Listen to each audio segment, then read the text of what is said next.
And hello again, everybody. Welcome to another edition here of the Mass Steel Podcast. Of course, here's Charles Prodigy Richey. We got a good one in store here for tonight. As the Steelers are getting ready to head into week number 7, we're waiting for week number 6 to wrap up right now.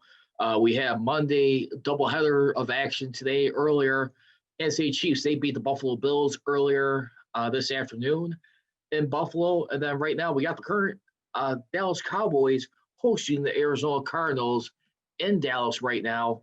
That score right now, the Cardinals are leading that one by a touchdown with 10:37 left to go in the second quarter Monday night.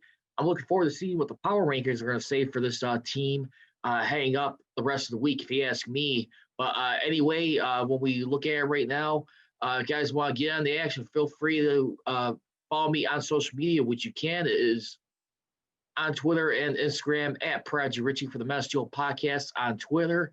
It is at Mass Steel CGR and at Mass Steel Nation on Instagram. Steelers demolished the Browns, to say the least, yesterday in the big showdown in Heinz Field. A lot of people taking their running jokes here at the Browns yesterday, and well as they should.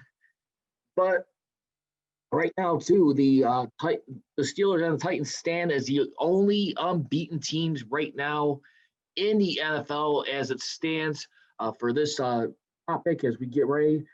Cold main event fight, but definitely a heavyweight fight nonetheless coming up. Almost starting to kind of remind you of someone who's like the 2008 season. Only difference was the Steelers and Titans, they met late in the season, right around the Christmas holiday, when we took a look at it right there. And right now, they're going to be facing off in week number 7, which would have been this week if not for the COVID positive test by the Tennessee Titans right now. The Steelers and the Titans remain as the only, and the Seahawks, excuse me, I forgot to leave out the Seahawks. Those 3 teams remain the only unbeaten teams in the NFL. Steelers and Titans in the AFC. Some good stuff right there, no doubt about it. And really going to be interesting right now when you got a guy like Devin Bush who's lost for the season right now. Some people are having some flashbacks before their eyes right now, thinking back to Ryan Shazier. I mean, when he was injured late in the season against the Bengals. I mean, thankfully, it's not a spinal contusion, but it is a significant knee injury where he did tear his ACL. Going to be having season-ending surgery pretty soon. But nonetheless, I'm really just curious to see how this is going to affect more of the run defense, if you ask me, because this run defense is ranked number 1 right now. I mean, for the time being, as they have for this time have allowed 331 yards through 5 games. I mean, which is 3.3 yards per attempt by opponents. Not only that, the Steelers right now are number 1 in points defense at 94 and number 1 in total yards at 1426. Now, the only thing is, I did mention too, I'd like to see you get a little bit more better, moved up a few spots. Where's the total takeaways for the season right now? And right now, the Steelers got 9 total takeaways, which includes a pick 6 for the season, which basically for right now, they've gotten 8 interceptions, 1 fumble recovery for the season. And just good to see Mika Fitzpatrick probably get like a pick 6 in there yesterday. I mean, wondering when he was going to start showing up, finally start balling. And he has. And not really too much you could do right there when opposing quarterbacks are going to try and avoid throwing to you in those situations. I mean, it's definitely, you could say he's that good. It's just a lot of respect for this time being right here. And you got the Seahawks right now. Big shout-outs with Seahawks in FO66. Hey, congratulations. You guys got an MVP caliber quarterback right now, arguably, who's on my fantasy team, and Russell Wilson. I will give you that. I think definitely they're rolling with some house money, all-time high, I mean, for that team. No doubt about it. I mean, anytime you have like a good work relationship with Pete Carroll right there, who's a pretty damn good players coach in my eyes. I mean, no secret about it. He's been named to the all-decade team along with Bill Belichick. I mean, this past summer, and it's no secret how they continue to pull things out. And what they continue to find ways to do, I mean, in this, I think for right now, you got something special here brewing with the Steelers, but I'm still one of the minority where I'm just holding my breath right now. I'm not really too like ready to be sold just yet. 5-0, he set the bar expectation to wrap it up with a Super Bowl, just like those 1970s team, more particularly 1978, the best start that they had in a long time. I mean, this team has really just shown out and really just been through one of the best starts in their career here. And I feel the consensus right now when you're in a locker room with these guys, I mean, it's just everybody just holding each other accountable. And what I like about this team too, I'm liking the fact too. I'm getting even like with the receivers right now. I think Washington's just saying, yeah, we don't really care who gets the touches, who gets the touchdowns. We just want to go out there and win. And I know a lot of people will attribute. I mean, when Ben Roethlisberger a few years ago was having issues with Antonio Brown, not getting like his connection or like his Wi-Fi significant. I really don't give a damn who gets the ball. Listen, I think it's important to still maintain a good relationship with the receiver. Obviously, right now you got a guy in Chase Claypool. I mean, who's become a new favorite toy for Ben Roethlisberger. I mean, in this team. I mean, you look at slowly, little by little. I mean, he's starting to get a lot more attention right now. Chase Claypool, for the time being, I mean, at this point, as far as on the offense, he leads his offensive group in touchdowns with 6, 2 rushing touchdowns, and of course 4 receptions for the years.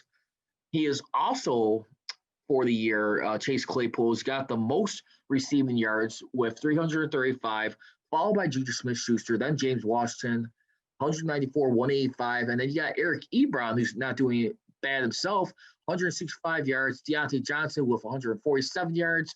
Who have missed this game due to a back injury. He's got a touchdown in this game. I mean, you look at from everything that they've been able to do here. I mean, throughout this season. I mean, basically. And right now, Chase Claypool leads the entire team, as a matter of fact, with total touchdowns. He's leading his Cleveland touchdowns, accounting for 6 out of the 19 of the scoring for right now. I mean, which is really impressive. But it's just nice to see a guy like Mika Fitzpatrick finally get in here and really. I really feel like that was a big game changer in the game right there when the Steelers were up 3-0. You go up 10-0 right there. I just felt like that just slowly started to settle them down. They really started to creep up on the Browns right there. Really started to like slowly become aggressive with this team as far as like locking down them. Just letting them know it was going to be a long day if they're going to have any thoughts about winning this game. I mean, in Heinz Field. I mean, you still have guys like Dale Lally right here who just continues to point out how the Browns do their talking before they get to the game versus where you have other teams like the Ravens. I mean, when they play each other, they do their talking more on the field versus like in the paper. Because as everyone imagines too, the Browns, they always feel like this, and Browns fans, this is always their Super Bowl when they lock up. And what ended up happening? I mean, too much yapping, too much talking. But at the same time, I understand too. I mean, you want to turn your fortunes around. I mean, if you're a Browns fan, you gotta feel like this is the most devastating news of the weekend. They get beat down the way he did, but at the same time too, they're not out of it by any means. The only thing is, I really start a lot of people around the NFL are really starting to call for a guy like when you look at a guy like Baker Mayfield, is it time to pull the plug on this guy? And I really do feel like for right now, they're looking at it from that perspective and really starting to think maybe he is starting to become like a bust. I don't know. I do know, I mean, aside from the commercials that he always gets picked on for being in a lot more, I still believe this is a guy who could still produce at quarterback level, still got a legitimate arm. The problem is winning big. I mean, when you draft someone that high in the draft right there, I mean, you want to start seeing some return on this. I mean, for like the Browns' first year, if I'm not mistaken, I mean, when we looked at it, I mean, the Browns who back in 2018, under their first year with Baker Mayfield, I mean, when we looked at it, I mean, the team as a whole that year finished 7-8-1, go 6-10 the next year, but then the 4-2 this year. I mean, which could still legitimately be a playoff team. I mean, Coach Kevin Stefanski right there. I mean, I think there's probably a little bit of regrets where he should have probably pulled a guy like Baker Mayfield sooner, which I definitely could have understood. I would have definitely pulled him when they went down 24-zip. I mean, obviously, I mean, Baker Mayfield was one of the guys who went on, like, saying, like, going into the game that my mama didn't raise no fool. But at the same time, too, I mean, even a guy like Tunch Ilkin was pretty much highly critical of him for not finishing the game. And he just got beat. What I did like in this game, I mean, I think was just so huge. I mean, if you guys remember, one of my keys to the game yesterday was limiting the mileage on Myles Garrett. I mentioned the fact that he was so highly critical of like find a way to slow this guy down, keep him in check.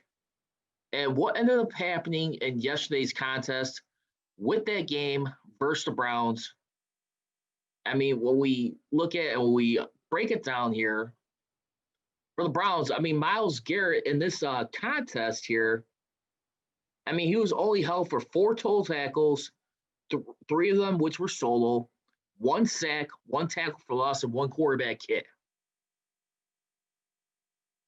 And right now, I think that was huge right there. The offensive line did not get pushed around. Ben only got sacked 2 times, while Mayfield got sacked 4 times.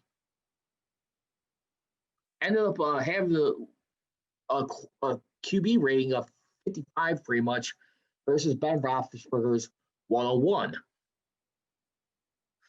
These are the things right here at the end of the day, too. And I like the fact that Ben Roethlisberger, I mean, which is known about him, how he's having a lot more confidence, just being smarter with it.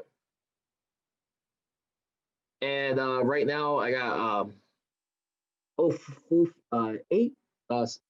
My guys played great yesterday, Tuitt and Chase. Pro Extra is the Home Depot's loyalty program built just for pros. Members earn rewards like Tool Rental Center credit or Pro Extra dollars with every purchase. Plus, they get members-only offers. Save time, save money, get rewarded. The Home Depot, how doers get more done. I think just not hard. I mean, just hand it off to Claypool. Jet sweep left side. He's got a block. Heading for the pylon. He sneaks in just inside the pylon. Touchdown, Steelers. Second rushing touchdown in as many weeks for Chase Claypool. Considering everything appears to be the exact same play that he scored on he's had to in the play same in pain. end zone last week against the The Philadelphia Eagles. he has, behind the line I of really do scrimmage, feel like or it's becomes much relief behind the on formation him, at the snap of the ball. knowing that he doesn't have to cater to too many people around him. He doesn't have to worry about that constant pressure where he had like an Antonio Brown who got into space. And of course, I understand diva receivers. That's fine. I mean, that's part of the game. But I like the fact that guys, they don't care how it gets done. They just want to just handle business. They just want to collect the W. And I think that is the most brutal thing at the end of the day Wide here. open, caught, Got to touchdown. find a way Richard Higgins. just take care of your business The at fifth-year the man end out of of the day. And I Colorado really State like has that the Browns on the board for for the right first now. time. And where I look at it, touchdown pass from Baker Mayfield. you just got to just play smart football, realize it's a grind. And to be honest with you, too, I mean, a lot of people were kind of like a little like frustrated with the fact that the Steelers are going to have to play 13 straight games because the Tennessee Titans did not follow protocol. I don't know about anyone else, but I would say this. I like the fact that they're playing 13 straight games. Simple fact, because of the momentum that you're building up here. don't get me wrong. I mean, when you're going back to back to back to back to back to back to back to back to back games like that consecutively, you gotta realize too, you know what? You're also playing your best football in that period. And that's the thing you gotta look at too. You're keeping that momentum going, you're continuing to build off of it. And who knows? They keep playing at this rate, they continue to handle business. I mean, they might be able to put themselves in a position where they could clinch a playoff spot early. Now, the only thing is, too, about clinching a playoff spot early, that doesn't really do much. But I would still think for right now, if you could take care of business right now at hand, you got a chance of being the top seed in the AFC. The only other team I'm really like paying attention to following, I mean, aside from this Sunday from the Titans, is the Ravens. You want to make sure you keep pace with these guys. I mean, they already got 2 wins in the AFC North over the Browns and the Bengals. Steelers already got their first divisional win against the Browns. Steelers are 4-0, while the Ravens are 5-0. The Ravens are going to be on their bye this week. So you got a chance to even things right there at going 5-0 in your common games. So which would lead to the point, too, where if you beat the Ravens head-to-head, you'll not only be 2-0 in your AFC North divisional record, but you'll also have one half of a head-to-head victory. And not only that, too, if they were able to pull this off, if they were able to take care of the Titans and the Ravens, you got a chance to go 5-0 right now. You got the Ravens who are 3-1 so far. Steelers are currently 3-0 in the AFC. Strength of victory so far is better than the Ravens. Steelers are at 330 win-loss percentage, while the Ravens are at 300. Steelers got the strength of schedule tiebreaker over the Ravens. Steelers at 457, Ravens 438. And plus, too, I mean, their net points in common games ain't all that bad either. You got 130 points right now versus the Ravens 159, which you can probably catch them this Sunday against the Titans. It may not be all that easy. You may probably see some of those points limited. But when you look at Steelers' offense right now, I mean, the way they are starting off here, I mean, what we take a look at here to start off the season, I mean, basically, I mean, what they're doing for right now, for your points, you got 156 points in all your games right now. 156 points. Just let that sink in for a second. 156 points through 5 games. You're averaging about 31 points per game, basically, what that tells me. More particularly for the last 2 performances where you scored back-to-back weeks of 38 points against the Eagles and against the Browns. Shut down a red-hot team going into that week. Those are the key things we have to take a look here on the table. And right now, the Tennessee Titans, on the other hand, in that regard, too, when we flip the script on that, Tennessee Titans right now, as far as in points, they got 164 points per game. I mean, when we look at that, I mean, that's about like close to 30, like about a little over 30 points a game in their own right.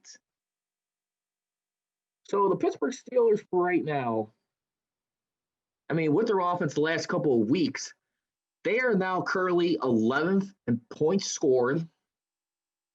And their total offense, I mean, which still got ways to improve, is 27th.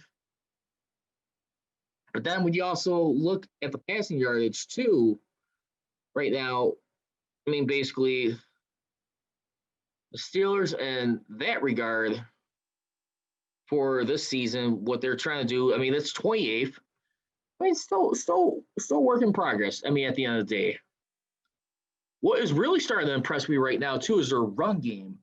You know, that this is one of the biggest highlights and one of the biggest concerns a lot of people had throughout the start of the season.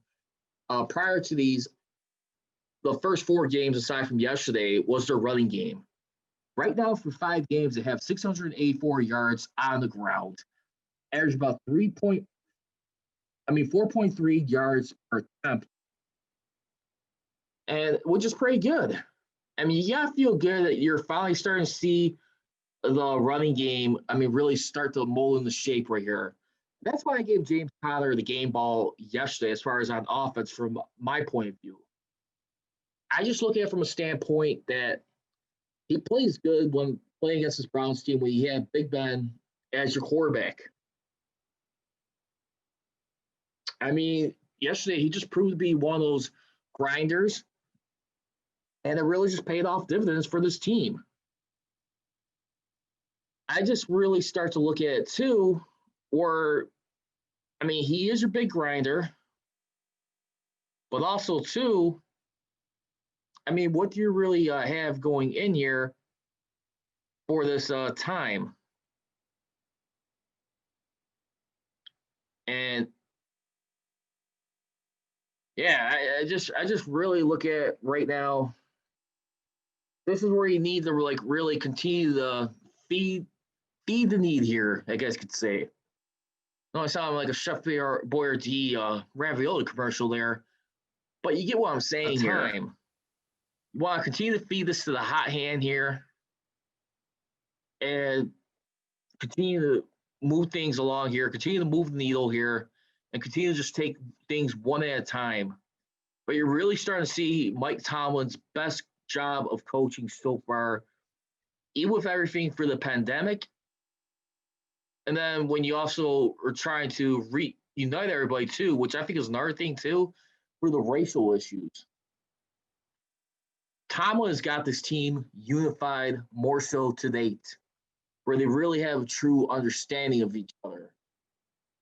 I mean, you look at like at the end of August, back on August 28th, I want to say it was.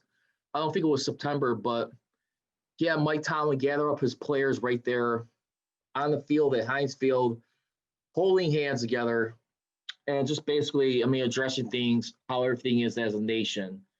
I mean, this was on the tragic week of the shooting of Jacob Blake right there in Wisconsin, which a lot of players, including the NBA and many other sports figures around the world, were definitely awestruck. I really feel like for right now, too, not so much the football locker room culture, but they're really playing like how the mold of the 70s Steelers used to play. They're playing like a family, which is what I like. Those are the things that hardly ever get mentioned here and there. I mean, you really start to see these guys truly care for one another, really pulling for one another, if you ask me. And this is what I think any Steeler fan would like. Just see you continue to handle business. It doesn't matter who it is. You're going to have your moments.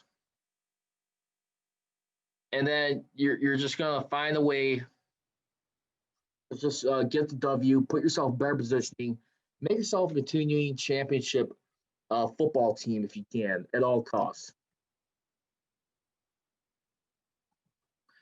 Because you got a lot of people right here, too. I mean, I know some close friends. I'm not going to say names, but it really felt like the season should not have been played for the COVID. Should have been done in the spring. Now, I get it. There's going to be much more COVID tests popping up. But at the same time, too, like I keep maintaining this stance. You got to be concerned with the CBA coming up. Right now, the Steelers are in a position where you're going to be over $17 million in the hole with cap space and about a little over $28 million in effective cap space, which is where you want to be careful here. You don't want to see yourself in the position where you're going to have to really look at trying to get rid of some bad contracts. Because I got to tell you for right now, when we look at a guy like Ben Roethlisberger for right now, too, what really boils down to, in 2021, his cap numbers be $41.25 million. better believe they're going to find a way to try to severely lower that. Try and give them some money up front if they can to like lower the like soften the blow on the cap. Or if not, I hate to say this, but you may have to consider talking him into retiring. You do that, you save yourself about $19 million in cap savings. You'll still have like dead money of $22.25 million. But these are things to consider because you're looking at the cap right now as projected on over the cap for 2021 drop to $176 million. And that's where you really got to be super careful here. And then you got like in 2022, it looks like they'll be a little bit better shape still. It is really, you don't want to find yourself in salary cap hell, what the term will be. You really want to like do everything you can to make sure, I mean, you're protecting this future. You don't want to part with some guys. So let's get back to Devin Bush right now. As I mentioned earlier in the show here, you have Robert Spillane, too, who really played a good job right there, who played with the headset in the game against the Browns. Robert Spillane did a whale of a job. He had the second most tackles with 6, 5 of them being solo, a tackle for loss. Cam Hayward led the way with 8. I just felt like that was significant right there. I mean, you got Robert Spillane right now. I mean, this guy, man, I mean, this guy could be something special on this team. He was currently the backup right inside linebacker to Devin Bush. But as far as like the left inside linebacker, normally that would be Marcus Allen. Now, remember, Marcus Allen, who was also dealing with some injuries recently, too, when we looked at, he was also on the injury report this past week going in against the Browns. He had a foot injury. He was a full participant. But just to see a guy like Robert Spillane, I mean, step in there, didn't do all that bad. That Bouchette seems to feel like it's going to more likely be where the Steelers are going to go in-house, go linebacker by committee. I mean, Robert Spillane, when talking about Devin, he said he's one of the best teammates I've ever had. I look forward to him getting healthy on his road to recovery. And now the options that Ed Bouchette is pointing out, now the Steelers could look at free agency. They could sign a pair of guys. One of them, too, is Nigel Bradham. He is currently on the Broncos practice squad, so the Steelers can try and poach him at any time. He might be the best fit because of his availability and his price tag, which is especially critical to a team light against the cap. Bradham spent 8 seasons as a starter with the Bills, 2012-2015, and Eagles 2016-2019, and about 619 tackles and 8.5 sacks. And when you look at it, too, for this year, remember, I think the veteran minimum right now for players this year is about $1.05 million right there. So that'd be your cheapest option to go. You also got another guy, too, that he lists on here as Darren Lee. A good reclamation project, but has a little bit on off field issues. He was suspended twice by the NFL for first violating the league's PED policy and later the league's substance abuse policy, and just was taken off suspension list in week number 5.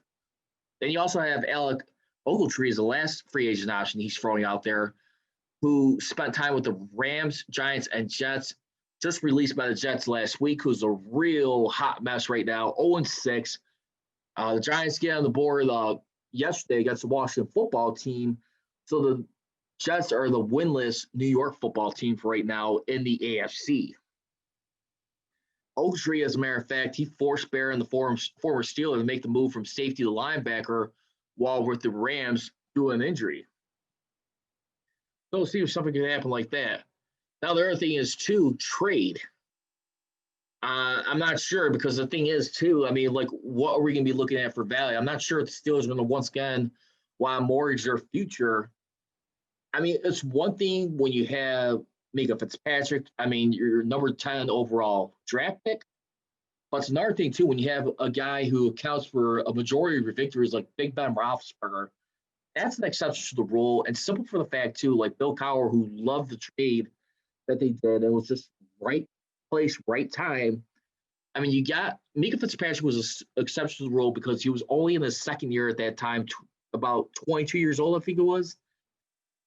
And you got a need that you really needed, aside from your quarterback being hurt. So that made all the sense in the world to strengthen that position. I'm just not so sure right now when you got a guy like Devin Bush, is it really that urgent to try and pick someone up? My thing is, like I said, how much is this going to be affected?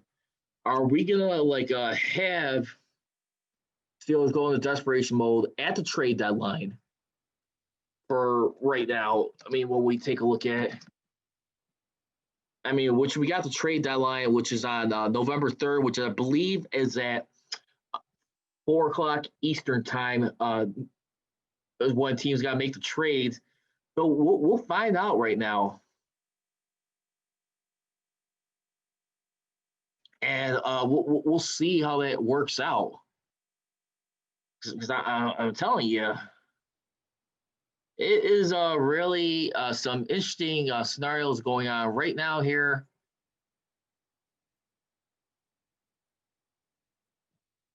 And right now, we'll see what continues to happen. I mean, if they're able to find a trade for someone.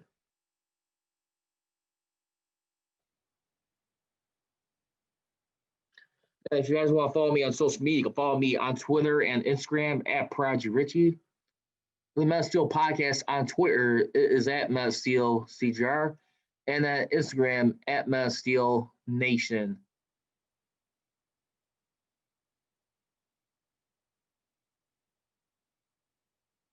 And let's find out some more. So there you have it right there. I mean, right now the guys that he's proposing for a trade will be Jared Davis, former first-round pick that fell out of favor for the Lions as his snaps as he fell out of favor in the Lions. His snaps have gone down. Just like many unemployed, rarely used inside linebackers, Davis is more of a run blitzing, downhill, short tackling linebacker than a coverage linebacker, but he isn't a liability in coverage either. Tomlin definitely had a high affinity for him back in 2017 coming out of Florida, and we're going to have a pre-draft visit that year. He does point out that Tomlin loves to reconnect with players, whether for trades or free agency after the fact. And you also got Avery Williamson, who was on AM Gase's trading block in New York, could be had for a draft pick, but like many other inside linebackers, he's a good tackler, always around the ball, struggles in coverage.